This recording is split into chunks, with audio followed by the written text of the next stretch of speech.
네, 오늘은 8월 31일 화요일입니다. 본문은 이제 시편 72편 1절에서 20절 말씀, 시편 72편 전체를 보도록 하겠습니다. 제가 말씀을 봉독하겠습니다. 하나님이여, 주의 판단력을 왕에게 주시고 주의 공의를 왕의 아들에게 주소서. 그가 주의 백성을 공의로 재판하며 주의 가난한 자를 정의로 재판하리니, 의로 말미암아 산들이 백성에게 평강을 주며 작은 산들도 그리하리로다. 그가 가난한 백성의 억울함을 풀어주며 궁핍한 자의 자손을 구원하며 압박하는 자를 꺾으리로다. 그들이 해가 있을 동안에도 주를 두려워하며 달이 있을 동안에도 대대로 그리하리로다. 그는 벤풀 위에 내리는 비같이 또 땅을 적시는 소낙비같이 내리리니, 그의 날에 의인이 흥왕하여 평강의 풍성함이 달이 닿을 때까지 이르리로다. 그가 바다에서부터 바다까지와 강에서부터 땅끝까지 다스리니, 광야에 사는 자는 그의 앞에 굽히며 그의 원수들은 티끌을 핥을 것이며, 다시스와 섬의 왕들이 조공을 바치며 스바와 시바 왕들이 예물을 드리리로다. 모든 왕이 그의 앞에 부복하며 모든 민족이 다 그를 섬기리로다.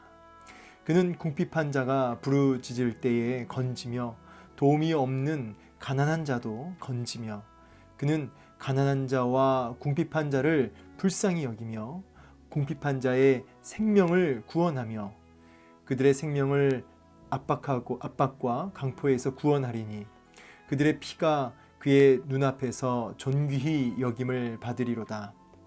그들이 생존하여 스바의 금을 그에게 드리며 사람들이 그를 위하여 항상 기도하고 종일 찬송하리로다.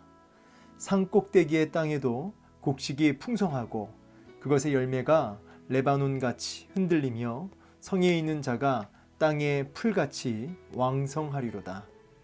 그의 이름이 영구하며 그의 이름이 해와 같이 장구하리로다. 사람들이 그로 말미암아 복을 받으리니 모든 민족이 다 그를 복되다 하리로다.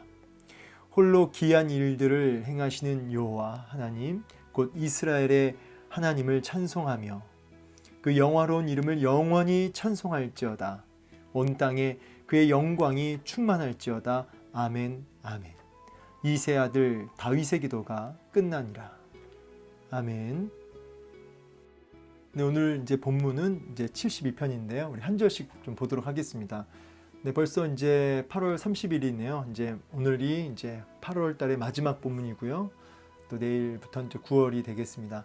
오늘 이제 72편, 오늘 우리에게 주실 하나님의 또 뜻과 또 명령이 무엇인지를 같이 깨닫고 순종하길 원합니다. 여러분, 본문 전체를 제가 한 절씩 이렇게 빠르게 주의하고 넘어감에 있어서 좀 이제 어려울 수 있습니다. 그러나 이제 많은 메시지보다도 딱 하나라도 좀 붙들고 그리고 그것을 순종하기를 힘쓴다면 충분히 그것이 여러분에게 놀라운 열매와 또 여러분에게 새 힘을 주시는 그런 통로가 될 것입니다. 그러니까 한 말씀이라도 내가 붙들고 순종하겠다, 이런 결단과 각오를 가지고 그렇게 말씀 앞에 집중하는 그런 은혜가 있기를 원합니다. 자, 이 1절 볼까요? 72편 1절. 이제 일단 솔로몬의 시라고 지금 표제가 나와 있고요. 하나님이여, 주의 판단력을 왕에게 주시고 주의 공의를 왕의 아들에게 주소서. 자, 그러니까 이 판단력이 참 중요한데, 여기서 말하는 판단력은 이제 분별력일 수도 있고요. 그러나 이제 여러분, 이 왕이 이제 솔로몬이기 때문에 특별히 지혜라고 보시면 좋을 것 같습니다. 물론 이제 1차적으로는 이 왕으로서 백성들을 이렇게 다스릴 때 그 다스릴 때 필요한 어떤 판단하는 능력을 얘기하고 있습니다. 그러나 다윗이 단순하게 백성을 잘 다스리는 그 정도의 의미를 넘어서 하나님이 주시는 지혜, 그것으로 충만해져서 하나님의 백성들을 잘 인도할 수 있는 그 부분을 우리가 알고 있죠. 그래서 이 판단력을 이제 지혜라고 해도 여러분 틀리지 않겠습니다. 그래서 지혜를 왕에게 주십시오. 이 지혜라고 했을 때는 하나님을 경외하는 것이 이제 지혜의 근본임을 알 수 있고요. 또 그 단어적으로는 이제 듣는 마음이라 이렇게 얘기할 수 있습니다. 우리가 뭐 지혜에 대해서 사전적 의미가 있겠지만 성경 안에서는 적어도 지혜라고 했을 때는 잘 듣는 마음이에요. 이 듣는 마음이 지혜라고 했을 때는 백성들의 소리를 잘 귀 기울이다, 이제 이런 의미도 있겠지만은 무엇보다 1차적으로는 하나님의 뜻을 잘 듣는 바로 그 마음이죠. 그래서 하나님의 뜻을 잘 들을 수 있는 그 지혜, 그것이 분별력이고 판단력이죠. 이러한 지혜가 있을 때 그 백성들이 하나님의 복을 누리게 되는 거예요. 본인만 복 받는 것이 아니라 그 지혜를 가진 자에게 속한 모든 사람들이 그 축복을 누리게 되는 것이죠. 여러분, 복의 통로가 되고 싶으십니까? 복된 삶이 되어지고 나만 복을 누리는 것이 아니라 내 자녀와 내가 속한 공동체가 다 그 복을 같이 누리길 원하세요? 그런 축복의 통로가 되기를 원하신다면 지혜, 분별력, 판단력, 바로 이 지혜를 여러분 구하시고 이 지혜를 정말 누리실 수 있기를 원해요. 그러면 복의 통로가 되는 겁니다. 솔로몬처럼. 자, 근데 이 지혜라고 할 때 듣는 마음, 여기서 필요한 게 뭔지 아십니까? 여기서 필요한 게 이제 좀 말을 그냥 제가 만든 거지만 그냥 집중력이 아니고 초고도의 집중력이에요. 지속성을 유지할 수 있는 그런 집중력. 이게 참 중요합니다. 끊임없이 여러 가지 우리를 방황하게 하고 우리의 눈을 이렇게 딴 곳으로 자꾸 돌리게 하는 여러 가지 것들이 세상에 너무나 많다는 거죠. 근데 그곳에서 마음과 생각을 잘 지키면서 초고도의 집중력을 지속적으로 하나님께 이렇게 할 수 있는 이런 영적인 집중력, 이것이 있어야 된다는 거죠. 이것이 있을 때 하나님의 뜻을 잘 들을 수 있는 이 듣는 마음이 이제 활성화되는 거죠. 그래서 집중력. 저는 여러분, 그래서 얼마나 하루를 살면서 하나님께 집중하는 삶을 사느냐, 이 부분을 좀 질문하고 싶고요. 이것이 오늘 우리에게 이 판단력을 왕에게 주시고 할 때 이 판단력을, 이 지혜를 가지고 또 그것을 사용하는 사람의 아주 중요한 특징이 바로 이 영적인 지속성을 가진 집중력이다라고 이렇게 제가 말씀을 드리고 싶습니다. 그러면서 이제 주의 공의를 왕의 아들에게 주소서. 여기서 말하는 공의라고 하는 것은 지혜를 가지고 하나님의 뜻을 분별해서 순종하는, 그렇게 이 의라고 하는 것은 결국은 하나님 뜻이 의죠. 그래서 하나님의 뜻을 실천하는 그러한 것을 가리킵니다. 그래서 공의, 옳음, 바름 이런 뜻이겠지만 이 안에서의 의미는 하나님의 뜻을 분별해서 그것을 실천하는 그와 같은 것을 이제 공의로 보시면 되겠습니다. 그것을 왕의 아들 다윗의 아들 솔로몬에게 주소서. 그가 주의 백성을 공의로 재판하며 하나님의 뜻을 가지고 재판하며 주의 가난한 자를 정의로 재판하리니. 그래서 이제 가난한 자는 이제 억울하고 참 이 비참한 인생들을 가리킵니다. 그들을 정의로, 역시 공의, 정의 다 하나님의 선하신 뜻을 의미한다, 가리킨다라고 할 수 있겠습니다. 그러면서 의로 말미암아 산들이 백성에게 평강을 주며, 이렇게 하나님이 주시는 분별력과 지혜를 가지고 백성들을 돌아보니까 이렇게 비참하고 억울한 인생들이 은혜를 입게 되고, 뿐 아니라 그 의로 말미암아 이런 하나님이 주시는 지혜를 통해서 하나님의 뜻을 실천하는 그 왕 한 사람을 통해서 산들이 백성에게 평강을 주게 되고 작은 산들도 그렇게 된다는 거예요. 여기 말하는 산들이라고 하는 것은 작은 산도 마찬가지지만 이제 거기서 풍요로운 어떤, 제가 오곡이라고 했는데 많은 나무들과 또 이렇게 여러 가지 곡식들이 풍성하게 생기는 것을 뜻합니다. 풍요로워지는 것이죠. 그래서 한 사람이 지혜를 얻어서 판단력을 얻어서 분별력을 얻어서 하나님의 공의를 베푸니까 그 한 사람으로 말미암아 그와 같은 영적 지도자로 말미암아 그 백성 전체가 이렇게 놀라운 평강과 그런 어떤 풍요를 누리게 되는 것이죠. 그래서 굉장히 풍요로움을 얘기하고 있습니다. 산들, 작은 산들까지도 그렇게 풍요로워지는, 평강을 그 백성들에게 안겨주는 이런 모습을 보게 됩니다. 이러한 놀라운 풍요와 이런 평강이 여러분의 자녀와 가정 가운데 이 나라 가운데 임하기를 원해요. 그러려면 의로 말미암아가 있어야 돼요. 이 의로 말미암아 바로 솔로몬처럼 하나님이 주시는 지혜, 이런 분별력을 가지고 그것에 순종하는, 그것을 실천하는 그 사람을 통해서 이러한 복이 임한다. 그 복의 통로가 저와 여러분 되기를 소망합니다. 자, 그러면서 4절에 그가 가난한 백성의 억울함을 풀어주며 굽힘한 자의 자손을 구원하며, 이제 그가는 이제 아까 그런 분별력을 얻고 그렇게 공의를 실천하는 바로 그 왕이죠, 솔로몬. 그 한 사람을 통해서 가난한 백성의 억울함이 풀어지고요, 궁핍한 자의 자손을 구원하고요, 압박하는 자를 꺾게 되는 거죠. 여기 이제 가난한 백성, 궁핍한 자 다 누굴 가리킬까요? 아까도 얘기했던 참 이 비참하고 소망 없는 그런 인생들을 가리키죠. 억울한 그들의 그런 고통이 이렇게 해결되는, 그러면서 참된 평강을 누리면서 동시에 압박하는 자들, 그러니까 대적들, 원수들이 그렇게 심판받게 되는 이런 모습을 보게 됩니다. 자, 이제 여기까지 보면서 우리 여기서 중요한 한 가지를 이제 짚고 넘어가야겠는데요. 이게 무엇이냐면, 여기서는 1차적으로는 이제 솔로몬 왕을 통한 그 이스라엘 백성들의 놀라운 그런 어떤 평강과 풍요로움을 이야기하고 있지만, 사실은 솔로몬은 그 뒤에 보시면 아시겠지만, 솔로몬은 우리가 뭐 솔로몬의 그 어떤 지혜를 얘기하고 솔로몬을 본받자고 얘기도 하지만, 솔로몬은 뒤에 가면은 이렇게 우상 숭배에 앞장서게 됩니다. 솔로몬은 물론 나중에 회개하지만, 그래서 솔로몬도 실패한 왕이에요. 근데 이 솔로몬은 누구를 지금 이제 비춰주고 있냐면, 예수 그리스도의 어떤 그림자로서 이렇게 비춰지고 있는 부분이 있거든요. 그래서 근데 솔로몬도 말년에 실패함으로 그도 진정한 왕이 아니구나를 알게 되는 것이고, 진정한 왕은 바로 이제 솔로몬의 실체이신 바로 예수님이시구나를 우리가 또 확인하게 되는 거죠. 자, 오늘 본문도 이게 솔로몬처럼 보이지만 사실은 궁극적으로는 예수님을 가리키는 거죠. 궁극적으로는 예수님을 통해서 이 의를 예수님으로 또 보는 거죠. 예수님으로 말미암아 풍요를 얻게 되고, 그가 예수님을 통해서 비참하고 죄와 사망의 권세 아래 고통받고 있는 인생들이 자유를 얻고 구원함을 얻고 천국으로 옮겨짐을 받고, 그리고 압박하는 자, 원수, 마귀를 꺾어버리는 이런 놀라운 승리, 이런 평강의 역사가 예수님을 통해 주어진다라고 하는 부분이 이 메시지 안에 담겨져 있는 것이죠. 그래서 본문을 통해서 예수님의 놀라운 그 역사와 그 은혜가, 구원의 역사가 이제 묵상되어져야 합니다. 여기서 예수님을 보실 수 있어야 돼요. 5절에 그들이 해가 있을 동안에도 주를 두려워하며 달이 있을 동안에도 대대로 그리하리로다.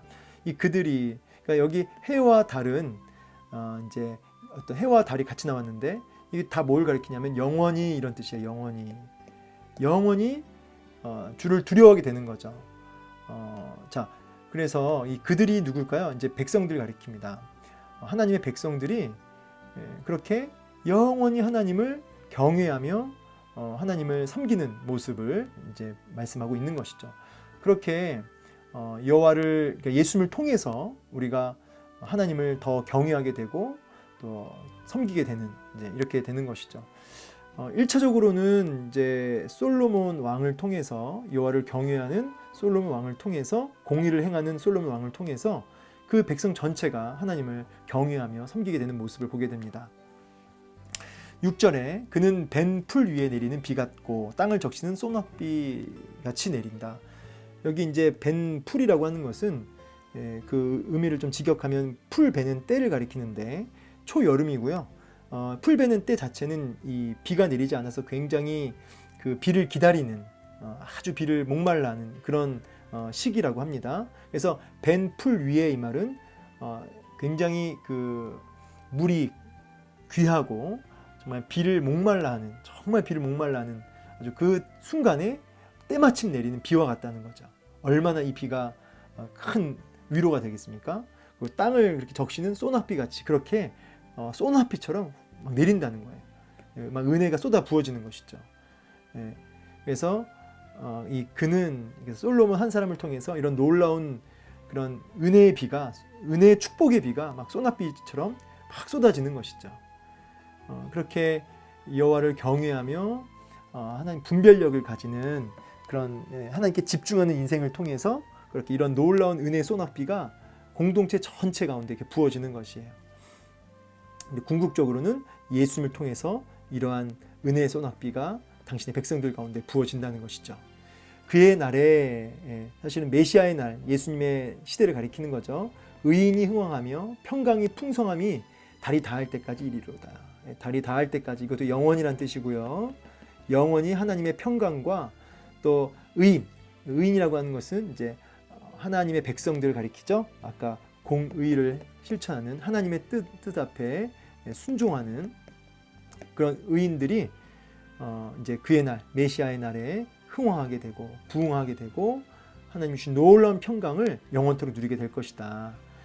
자, 그가 바다에서부터 바다까지, 강에서부터 땅끝까지. 여기는 이제 바다에서 바다, 강에서 땅끝. 그러니까 다 뭘 의미하냐면 아주 광활한 아주 넓은 지역, 열방을 가리킵니다. 열방을 다스리고 통치하신다. 그래서 사실 솔로몬이 열방을 다스리진 않았거든요. 그렇죠? 그러니까 궁극적으로는 예수님께서 열방을 통치하시고 다스리시는 이제 그 부분을 우리가 묵상하게 되죠. 광야에 사는 자는 그 앞에 굽히며, 광야에 사는 자는 이제 사막 지역에 살고 있는 유목민이고요. 그래서 광야에서 사는 자들마저 그 왕권 앞에, 그 솔로몬의 그 왕권 앞에 이제 굽힌다, 이 말은 복종하게 되고요. 그리고 솔로몬의 원수들마저도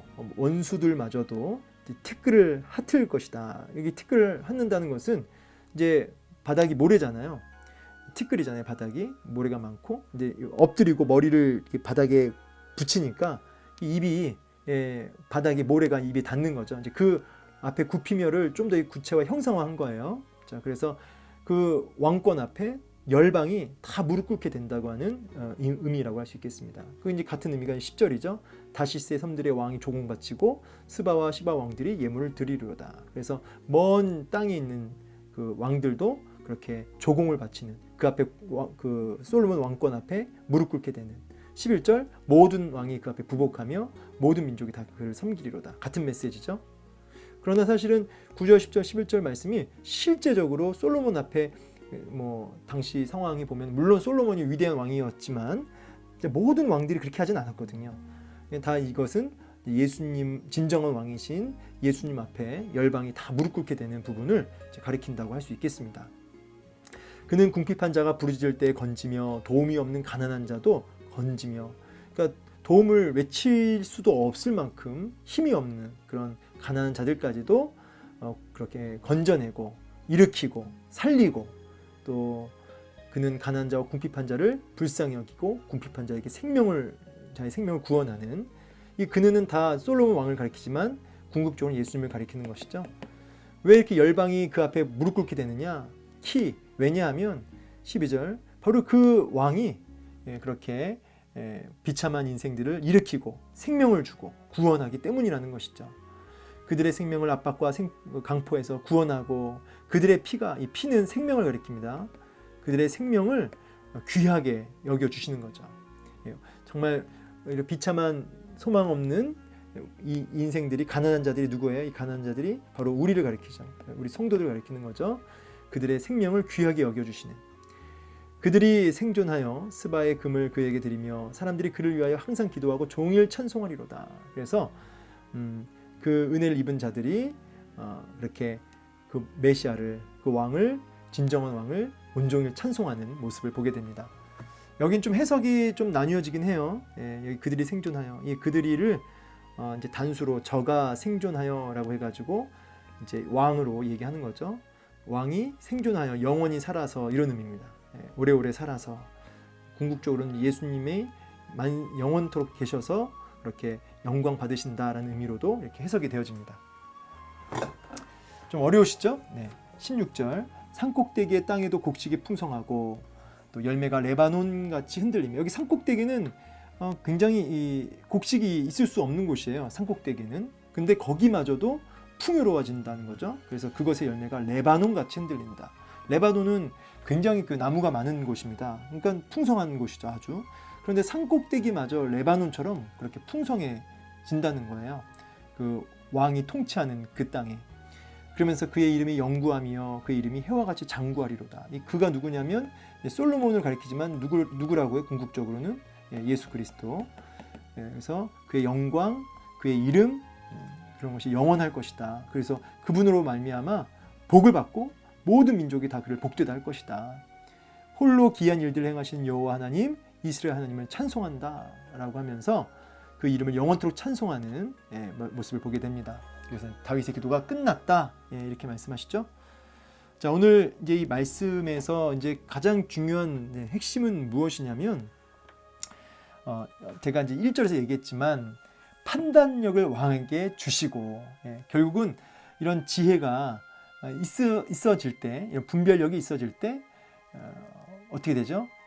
복의 통로로 살아가게 되는 것이죠. 그리고 이러한 지혜, 이런 판단력을 우리가 정말 누리며 살려면 온종일 그 주님께 지속적으로 집중하며 살아야 된다는 거예요. 집중하며. 그래서 잘 듣는, 그분의 음성을 잘 듣는 그런 마음이 우리 안에 있어야 된다는 것이죠. 오늘 말씀을 저는 이제 묵상하면서 무슨 생각을 했냐면요. 묵상이 됐냐면 이런 놀라운 하나님의 풍요와 이런 복을 누리려면 결국 하나님의 통치를 받는 삶을 살아야 된다는 메시지가 강하게 이 안에 드러나 있습니다. 진정한 왕의 통치를 내가 받아 누리며 살면 나로 말미암아 우리 공동체, 우리 자녀들도 하나님의 통치를 받아서 복을 받는구나. 이제 이 부분을 이제 메시지를 통해서 이제 깨닫는 거죠. 그러면 하나님의 통치를 받는 삶을 이제 사는 것이 가장 중요한데 하나님의 통치를 받지 못하는 우리의 삶을 통해서 자꾸 누구의 통치를 받냐면 죄의 통치를 받고 정욕의 통치를 받고 그래서 사탄의 통치를 받아서 죄에 끌려다니고 정욕에 질질 끌려다니는 우리의 인생이 있다는 거예요. 거기서 벗어나서 진정한 왕 대신 솔로몬의 실체신 예수님의 통치를 받는 것이 핵심이에요. 오늘 본문은. 그러면은 예수님의 통치를 어떻게 받느냐? 그렇죠? 예수님의 통치를 어떻게 내가 받아 사느냐? 그것은 다른 것이 아니라 오늘 이제 메시지의 그 판단력이라고 나온 단어 기억하시면서 오늘도 매 순간 매 분초마다 정말 집중하는 거죠. 예수님께 집중하는 삶이죠. 그리고 그 집중하고 잘 듣는 마음, 집중함으로 그분의 음성을 잘 듣는 마음이 되어서 그렇게 우리가 완벽하진 않지만 순종하는 삶을 살게 되어질 때 우리는 그분의 통치를 받는 삶을 살게 되는 거고요. 정욕과 어떤 죄악에 끌려다니는 그런 삶을 살지 않게 되는 겁니다. 그래서 복의 통로로 살게 되는 것이죠. 여러분 누구의 통치를 받고 사십니까? 죄, 사람, 정욕 이런 것들에 혹시 끌려다니고 있지는 않으세요? 오늘 우리가 온종일 왕의 통치를 받고 살기를 소망합니다. 이 일을 위해서 오늘도 집중하십시다. 매 순간 매 분초마다 듣는 마음, 바로 이 지혜, 예수님께 집중하는 능력을 가지고 오늘 하루 살아서 그분의 음성 앞에만 순종함으로 복의 통로의 삶 사시기를 축복합니다. 제가 느끼기에는 SNS나 여러 가지 뉴스나 매체들 그리고 여러 가지 문제들이 하나님께 집중하지 못하게 만드는 요소들이 되는 것 같아요. 그래서 그런 것들을 우리가 끊어내고 이렇게 완전히 이렇게 안 할 수는 없지만 최대한 그런 것들에 마음 빼앗기지 말고 우리가 일을 할 때나 걸어갈 때나 휴식을 취할 때도 주님 앞에 집중되어지는 그런 우리가 되어서 오늘 왕의 통치를 정말 사는 누리는 저 여러분 되기를 축복합니다. 감사합니다.